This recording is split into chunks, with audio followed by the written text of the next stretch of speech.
सुबह करीब 5:30 बजे रानीगंज थाना के अंतर्गत पत्रकार विमल यादव को अज्ञात अपराध कर्मियों के द्वारा उनके दरवाजे पर जाकर आवाज़ देते हुए बाहर बुलाया गया, जिसके बाद अज्ञात अपराध कर्मियों द्वारा उनको गोली मार दी गई। परिजनों द्वारा प्रथम दृष्टया उक्त पुरानी रंजिश के कारण ही अज्ञात अपराध कर्मियों के द्वारा इस घटना को अंजाम देने की आशंका व्यक्त की गई है। वरीय पदाधिकारी और पुलिस अधीक्षक अररिया स्वयं घटनास्थल पर जाकर के पूरे मामले की तहकीकात कर रहे हैं। शीघ्र ही इस मामले में हम लोग अपराध कर्मियों की गिरफ्तारी करेंगे। आज भी प्रेस कॉन्फ्रेंस में आपको बताया गया कि किस तरह से पुलिस द्वारा उद्भेदन करते हुए विभिन्न जिलों में उपलब्धियां की गई, नक्सलियों की भी गिरफ्तारी हुई है। पुलिस भवनों के निर्माण मरम्मती के लिए राज्य सरकार द्वारा बजट में काफ़ी अधिक बढ़ोतरी की गई है। उसके द्वारा अब आधारभूत संरचनाओं में आमूलचूल परिवर्तन हो गया है। इससे आप सभी पूर्व से विदित हैं। आज प्रायः सभी थानों में अच्छे संसाधन से युक्त भवन, पदाधिकारियों के लिए अच्छे आवास और पुलिस संगठन के लिए सभी के लिए अच्छे भवनों की व्यवस्था कराई गई है। 2021 मार्च में हमने M-पासपोर्ट ऑनलाइन वेरिफिकेशन सिस्टम लागू कर दिया सभी थानों में। बिहार पुलिस के सभी थानों में ये व्यवस्था लागू हो गई। जो सूचना मिली है उसके अनुसार आज 18/8/23 को वहाँ के SP का एक प्रतिवेदन भी आया है और अभी सुबह हम लोगों ने बात भी की है। सुबह करीब 5:30 बजे रानीगंज थाना के अंतर्गत पत्रकार विमल यादव को अज्ञात अपराध कर्मियों के द्वारा उनके दरवाजे पर जाकर आवाज़ देते हुए बाहर बुलाया गया, जिसके बाद अज्ञात अपराध कर्मियों द्वारा उनको गोली मार दी गई, जिससे उनकी मृत्यु घटनास्थल पर ही हो गई। घटना की सूचना मिलने पर रानीगंज थाना पुलिस द्वारा शव को बरामद कर पोस्टमार्टम के लिए भेजा गया है। घटना स्थल पर वैज्ञानिक अनुसंधान के लिए FSL एवं डॉग स्क्वाड की टीम घटनास्थल पर बुलाई गई है और जो संभवतः वहां पहुंच गई है। घटना स्थल पर पुलिस अधीक्षक स्वयं गए हुए हैं, उनके द्वारा सारे मामले की तहकीकात की गई है। अभी तक जो मामला प्रकाश में आया है उसके अनुसार उनके परिजनों से जो जानकारी मिली है उसके अनुसार ऐसा लगता है कि वर्ष 2019 में मृतक विमल यादव के छोटे भाई गप्पू यादव की भी हत्या कर दी गई थी, जिसमें कुछ साक्ष्यों की गवाही चल रही थी, जिसमें मृतक भी गवाह थे जिनकी गवाही होनी शेष थी। परिजनों द्वारा प्रथम दृष्टया उक्त पुरानी रंजिश के कारण ही अज्ञात अपराध कर्मियों के द्वारा इस घटना को अंजाम देने की आशंका व्यक्त की गई है। वरीय पदाधिकारी और पुलिस अधीक्षक अररिया स्वयं घटनास्थल पर जाकर के पूरे मामले की तहकीकात कर रहे हैं। शीघ्र ही इस मामले में हम लोग अपराध कर्मियों की गिरफ्तारी करेंगे। आपने जो सूचना दी है वो अभी मेरे संज्ञान में नहीं है। आपने जो सूचना दी है उस पर पुलिस निश्चित रूप से कार्रवाई करेगी। पुलिस अधीक्षक अररिया को निर्देश दिया जा रहा है और जहां तक बात है उनके परिजनों ने स्वयं बताया है कि पुराने मर्डर केस में गवाही चल रही थी और गवाही इनकी नहीं हुई थी। ये बहुत ही गंभीर मामला प्रकाश में आया है कि जिस व्यक्ति की गवाही होनी है और संभवतः उसमें पुलिस के चार्जशीट में इतने ज़्यादा साक्ष्य उपलब्ध थे कि उनको ऐसा लगता होगा कि उनकी गवाही देने से उनको मुकदमे में उनको असर पड़ेगा, तो निश्चित रूप से पुलिस उस डायरेक्शन में कार्रवाई कर रही है। और आगे जैसा मैंने आपको बताया है अब मामला पुलिस के संज्ञान में आया है। SP खुद घटनास्थल पर गए हैं तो इस पूरे मामले की तहकीकात कर अपराध कर्मियों की गिरफ्तारी करेंगे और इस पर हम लोग निर्णय करेंगे। तो पुलिस कर्मियों की भी हत्या हो रही है, 15 अगस्त को हो गई, उसके पहले भी आपकी टीम पर अटैक होता है, तो नहीं लग रहा है कि आपराधिक मामलों में लगातार इजाफा, हत्या जैसे मामलों में इजाफा हो रहा है? आपराधिक मामलों पर कार्रवाई करते हुए बिहार पुलिस को लगातार जो उपलब्धियां हो रही हैं, जहां पर अपराध कर्मियों की गिरफ्तारी हो रही है, मामलों का उद्भेदन हो रहा है, उसके बारे में लगातार प्रत्येक प्रेस कॉन्फ्रेंस में आपको अवगत कराया जाता है। आज भी प्रेस कॉन्फ्रेंस में आपको बताया गया कि किस तरह से पुलिस द्वारा उद्भेदन करते हुए विभिन्न जिलों में उपलब्धियां की गई, नक्सलियों की भी गिरफ्तारी हुई है।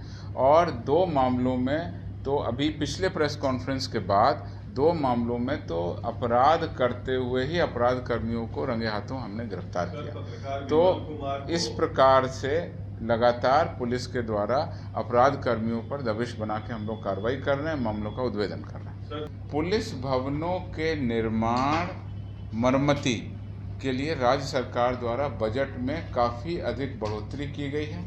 उसके द्वारा अब आधारभूत संरचनाओं में आमूलचूल परिवर्तन हो गया है। इससे आप सभी पूर्व से विदित हैं। आज प्रायः सभी थानों में अच्छे संसाधन से युक्त भवन, पदाधिकारियों के लिए अच्छे आवास और पुलिस संगठन के लिए सभी के लिए अच्छे भवनों की व्यवस्था कराई गई है। डायल 112 के तहत नई गाड़ियों को सुसज्जित कर आम जनता के लिए त्वरित रिएक्शन और इमरजेंसी रिस्पांस सपोर्ट सिस्टम के तहत व्यवस्था भी की गई। भवनों के दीर्घकालिक रखने के लिए, उसकी मजबूती बनाए रखने के लिए आवश्यक है इन भवनों की समय पर मरम्मति की जाए। इसके लिए जो हाल में व्यवस्था की गई है उसके बारे में आपको बताना चाहते हैं। पूर्व के लिए गृह विभाग को या पुलिस को पुलिस भवनों की वृहद मरम्मति के लिए फंड का प्रावधान किया जाता था। लगभग 40 करोड़ रुपयों का प्रावधान प्रतिवर्ष किया जाता था। इस वर्ष भी 40 करोड़ का प्रावधान किया गया था, परंतु हम लोगों ने अलग से रिक्वेस्ट भेजी और रिक्वायरमेंट भेजी कि पुलिस भवनों की बहुत मरम्मति की आवश्यकता है। कई भवन हमारे पुराने हो गए हैं। इसके लिए अतिरिक्त 120 करोड़ रुपयों का प्रावधान अनुपूरक बजट में कर दिया गया। इस प्रकार से अब हमको 160 करोड़ रुपए इस वर्ष हमको पुलिस भवन की रिपेयर के लिए मिलेंगे। पिछले वर्ष की तुलना में ये 4 गुना हमारे बजट में बढ़ोतरी हुई। अब ये जो बजट प्राप्त हो गया है इसको उपयोग करने के लिए एक जॉइंट टीम बनाई गई है, जिसमें कि बिहार पुलिस भवन निर्माण निगम के कार्यपालक अभियंता तथा उस भवन के जो मेन ऑफिसर हैं, अगर थाना है तो थाना प्रभारी, अगर इंस्पेक्टर का कार्यालय है तो इंस्पेक्टर, यानी उस भवन के मुख्य पदाधिकारी और कार्यपालक पदाधिकारी के जॉइंट इंस्पेक्शन से एक रिपोर्ट बन रही है। अभी ये प्रक्रिया जारी है। कई भवनों का निरीक्षण प्रतिवेदन प्राप्त हो गया है। शेष भवनों का भी 1-2 महीने में प्राप्त हो जाएगा और बरसात के ठीक बाद हमारे पास में पूरी लिस्ट आ जाएगी कि किस बिल्डिंग में कितने रिपेयर की ज़रूरत है। उसके बाद टेंडर निकाल करके जो 4 गुना अधिक बजट हमको मिला है उसके आधार पर पुलिस बिल्डिंग की हम लोग रिपेयर करेंगे। ये मरम्मति वृहद मरम्मति होती है और इस वृहद मरम्मति का सारा दारोमदार पुलिस भवन निर्माण निगम को होता है। उसके अलावा एक अन्य फंड है जो माइनर रिपेयर का होता है, माइनर रिपेयर और माइनर कंस्ट्रक्शन का। इस फंड के तहत 2.5 लाख रुपए तक का माइनर रिपेयर, जैसे महिलाओं के लिए शौचालय की व्यवस्था है, उनके लिए किचन की व्यवस्था है, कहीं बैरक पर कोई अलमारी बनानी है, कहीं पेयजल की व्यवस्था करनी है, 2.5 लाख रुपए तक का रिपेयर का या नए काम का पावर डीजीपी को था।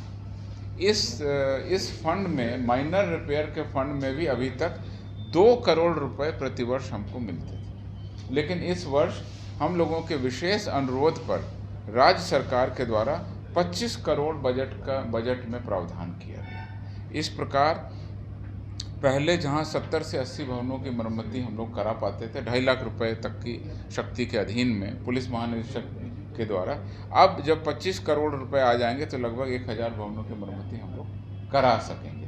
तो इस प्रकार से जो माइनर रिपेयर है उसमें भी हम लोगों को 2 करोड़ एवरेज के स्थान पर अब 25 करोड़ रुपए मिल गए हैं। जो मेजर रिपेयर है उसमें 40 करोड़ के बजाय अब 160 करोड़ रुपए मिल गए। इन दोनों फंड से पुलिस बिल्डिंग की बेहतर व्यवस्था, सुदृढ़ बनाए रखने के लिए कार्रवाई, रिपेयर और जो भी भवन है अब हम उनको और अच्छी बेहतर तरीके से संचालित करेंगे। इसके अलावा अब जब भवन बन गए हैं और भवन नए बन भी रहे हैं और जो मरम्मति भी हो जाएगी तो उसके बाद उनकी साफ सफाई के लिए भी फंड की आवश्यकता पड़ती है। इसके लिए कोई विशेष फंड अभी तक नहीं था, हम लोगों ने रिक्वेस्ट किया है, उस पर इस वर्ष हमको 18 करोड़ रुपए साफ सफाई के लिए, भवन का अंदर की सफाई, भवन के बाहर कैंपस की साफ सफाई, इन सब के लिए 18 करोड़ रुपए का फंड इस बार स्वीकृत हुआ है।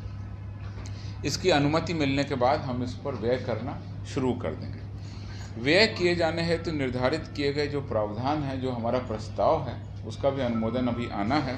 उसके अनुसार हर थाना भवन को साफ सफाई के लिए हर साल 1 लाख रुपए दिए जाएगा, जिसके तहत वो साफ सफाई अपनी थानों की करा सकते हैं। और ओपी की साफ सफाई के लिए 75,000 रुपये, एसडीपीओ और सर्किल इंस्पेक्टर कार्यालय के लिए 1 लाख रुपए की व्यवस्था हम लोगों ने प्रस्तावित की है, जिससे कि न केवल थाना ओपी बल्कि इंस्पेक्टर और एसडीपीओ के ऑफिस भी हमारे साफ सफाई उनकी हो सके।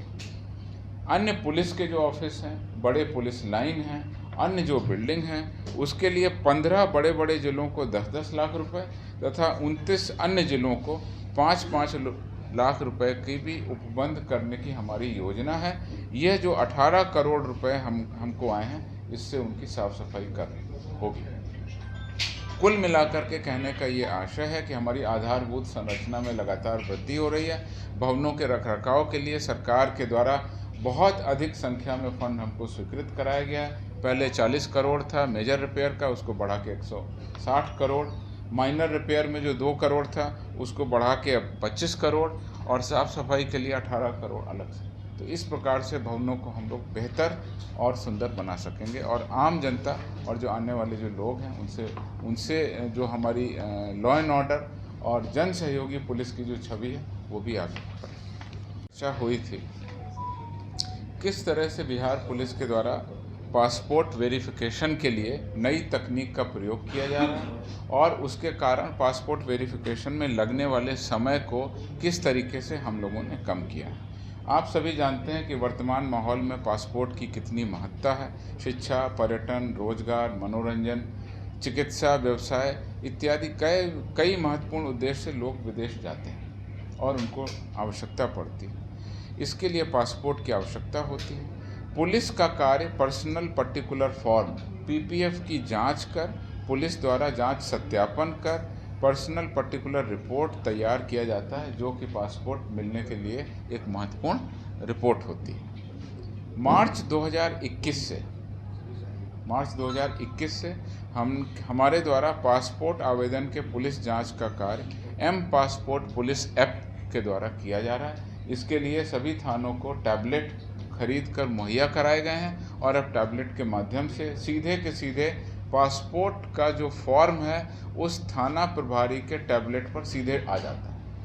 पहले एक डिस्ट्रिक्ट मॉडल था जिसमें पासपोर्ट ऑफिस से पहले पासपोर्ट का फॉर्म डिस्ट्रिक्ट ऑफिस में आता था, उसके बाद वहाँ से डाउनलोड करके उसको फिजिकली कागज़ बना के संबंधित एसडीपीओ और फिर थाना को भेजा जाता था। थाना से वेरीफाई करने के बाद में फिर वापस फिजिकली उसको कागज़ आता था एसपी ऑफिस में, फिर एसपी ऑफिस से अपलोड किया जाता था। इसमें बहुत समय लगता था।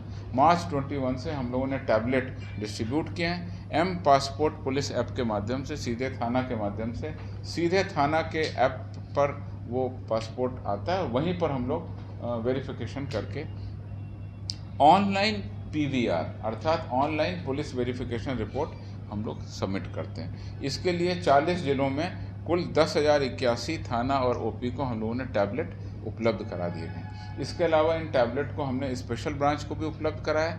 कई मामलों में स्पेशल ब्रांच के द्वारा भी रिपोर्ट दी जाती है, तो उनके द्वारा भी ऑनलाइन रिपोर्ट दी जाती है। अब आप देखेंगे कि किस तरह से हमारा जो पासपोर्ट वेरिफिकेशन हमने कितने वेरीफाई किए और कितने समय में एवरेज हम लोगों ने उसका डिस्पोजल किया। 2018 में हमारे द्वारा 2,05,748 पासपोर्ट का वेरिफिकेशन किया। हमारा औसत समय था 24 दिन। 2019 में 1,95,592 औसत समय था 19 दिन।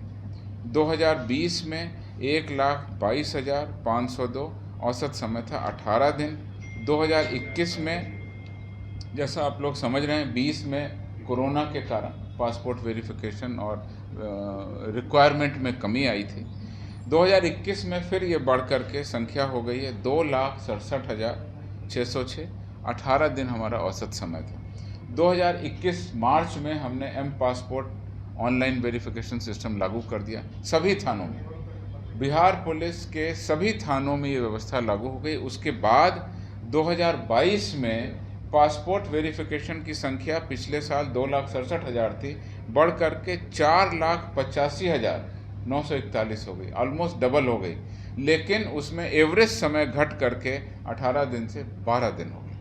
12 दिन से कम एवरेज समय में 4,85,941 हमने 22 में वेरीफाई किए। 2023 जो अभी चल रहा है उसमें 31 जुलाई तक का आंकड़ा है हमारे पास में।